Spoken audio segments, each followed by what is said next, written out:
new things. I loved it so much. That is why I became a school teacher. I also love playing with him. One of my favorite memories of Stephen was when I tied bubble gum to the grapefruit tree and had him jump up to get the bubble gum. And we had so much fun enjoying blowing bubble gum together, blowing bubbles. Stephen was a very loving child. Um, he would even play with ants. He'd go sit in the ant pile, and we couldn't believe it, how he could do that. And my mom said, well, just you go outside and you play with them out there. The little ants would crawl up him, and he called them his friendly Freddies. Until one day when one of the ants bit him, and then there were no more friendly Freddies for him. I can remember one of Stephen's favorite stories. Stephen was so funny. In the hospital, they had, poked him and prodded him and gave him medication and things like that. And Stephen thought that, well, he was only 2 years old, well, he would bite them nurses. And so he thought if they could do it to him, he could do it to them. I mean, if they could do it to him, he could do it to them. Anyway, and Stephen held on to me.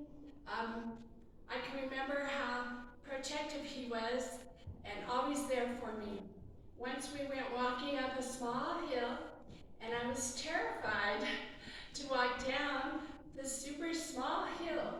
And Stephen held on to me as carefully as he could, guiding me down this small hill.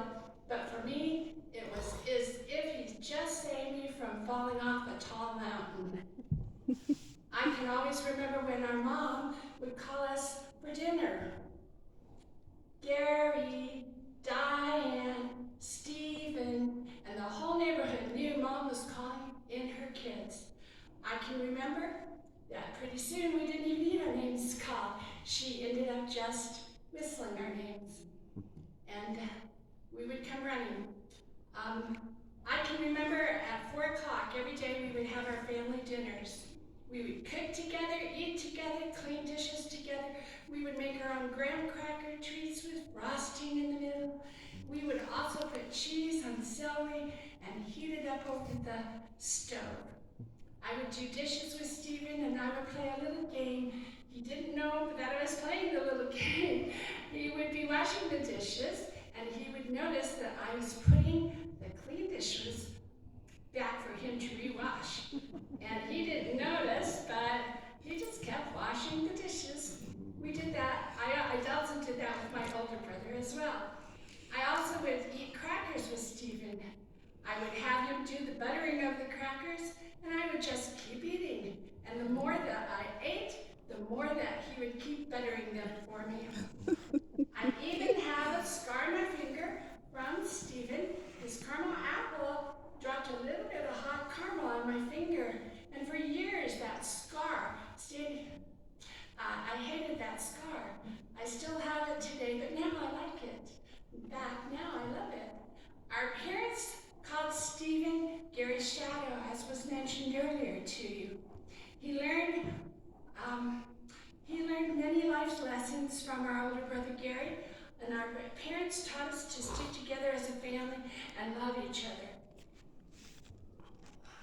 For the 4th of July, we would watch fireworks together on the rooftop as a family. We would celebrate parties together and dance together. Stephen even was my date to a senior prom. I believe that Stephen turned out to be such a wonderful man because he always wanted to make his family proud of him. He told me that he tried to live his life so that his family would do just that, be proud of him.